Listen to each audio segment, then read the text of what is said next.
February 1st, and February is the month that is set aside to honor African Americans and all their contributions.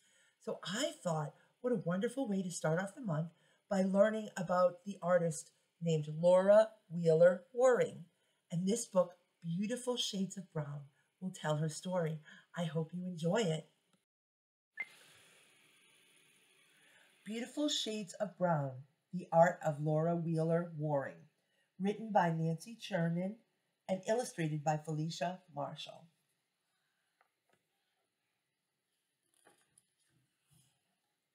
Laura loved the color brown. She loved her mother's chocolate-colored hair, her father's caramel coat, and all the different browns in the cheeks of her younger sister and brothers. Some languages have 50 words for snow, she thought, swirling her brush in a puddle of chestnut paint. There should be 50 words for brown. It was hard to get each shade right. Laura dabbed a spot of paint on her skin. It didn't match at all, not until she added some red and yellow. Maybe you didn't see brown in a rainbow, she thought, but brown was a rainbow, with orange and blue, red and green tucked inside, playing hide and seek. Laura spent hours mixing and blending, trying for the precise shade of the russet crinkles by her father's eyes and the coffee-colored creases in her mother's hands. She bribed her sister and brothers with peppermints to sit while she tried to capture all their colors. One day, she dreamed, her paintings would hang in museums and everyone would see how much color brown could hold. That was a crazy idea for a 10-year-old in Connecticut in 1897. African Americans had separate neighborhoods, churches, and schools. Nobody was going to put paintings of African Americans on museum walls. Laura was young, but she was determined.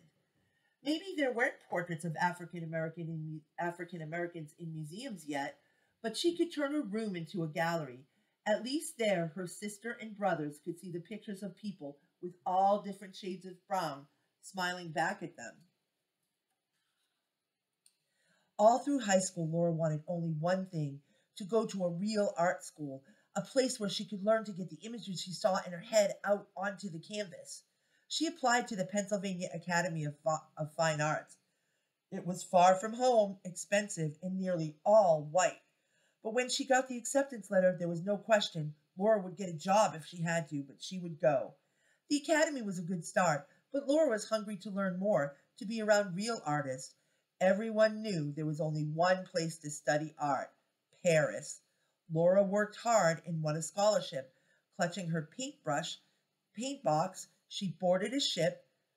Just like at school, nearly everyone around her was white, but her sketchbook was filled with portraits of people she loved with luminous brown tones she didn't want to forget. In Paris, Laura visited museums and studied the paintings of Monet, Manet, and Cezanne.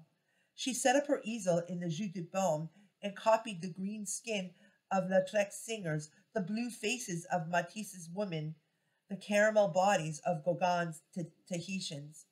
All the different ways people could be painted reminded Laura of what she had wanted from the start, to paint portraits like the people she knew, people full of beautiful shades of brown. Back home in Philadelphia, Laura heard about a young African-American singer performing Handel's Messiah at the Union Baptist Church. Marian Anderson was just a teenager, but when she walked out on stage, she held her head high as a queen. Then Marian sang, and she didn't sound young at all. Laura's eyes filled with tears. It was as if she was hearing what she had been trying to paint for so long. Marian's notes rose and danced about her in beautiful shades of brown.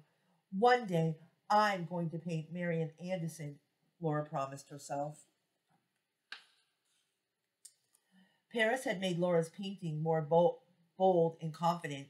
News spread about the remarkable artist whose subjects breathed on canvas. In 1944, the director of the Harmon Foundation told Laura they wanted to build a collection of portraits of important African Americans. Would Laura like to paint them? Yes, she would. Laura painted journalist and activist Alice Dunbar Nelson, with ebony brown gloves on her rosy brown skin, proud in a bright yellow dress. She painted Broadway lyricist and poet James Weldon Johnson, a dashing dark mustache on his sensitive face.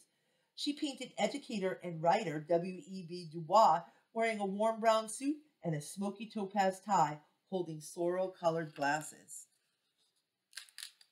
Laura was looking for more subjects when she saw a familiar name in the news. Marian Anderson had just been invited to sing at the White House, the first African American to do so. Marian's music was breaking down walls. Could a portrait by Laura break down walls too? Laura asked Marian if she would sit for a portrait. Yes, she would. Day after day, Marian posed. Laura mixed shades of brown, burnt umber with yellow, dabs of white. No, that wasn't it. How about a little green and violet? Closer, Laura wiped her paint-spattered forehead. Traces of red and cerulean blue. Laura looked at Marian and saw again the teenager singing so soulfully long ago. She heard the music in all its beautiful shades of brown. She felt the melody travel down her fingers as she dipped her brush into paints of her palette and found the exact luminous shades of Marian's beautiful brown skin, her gown, and the room. Laura put a brush down. She held her breath as Marian studied the painting, hoping the great singer would see her spirit mirrored there. Marian smiled. Yes, he did. People flocked to see Laura's paintings as they traveled around the country. After the tour, the Smithsonian Institution in Washington, D.C. hung Laura's paintings in the National Portrait Gallery. Now her portraits weren't hidden in her bedroom, but hung in gilt frames on the walls of a real museum. Now everyone could see the rainbow shining through each tone of brown. And children like her, nieces and nephews, could see faces like theirs and how beautiful they were. And here are some of her beautiful paintings. Alice Dubois, Anne Washington Dairy, James Weldon Johnson, Jessie Fawcett, Marian Anderson, Harry Burleigh, and William Edward Burgdorf, W.E.B. Du Bois. And if you take this book out, there's a lot of wonderful information in the back.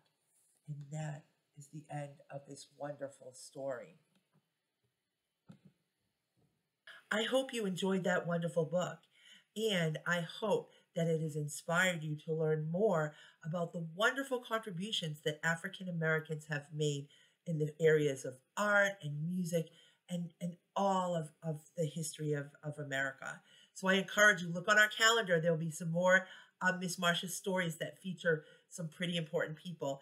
And also go back to our calendar and you may find an activity to go along with this book that will help enhance your learning.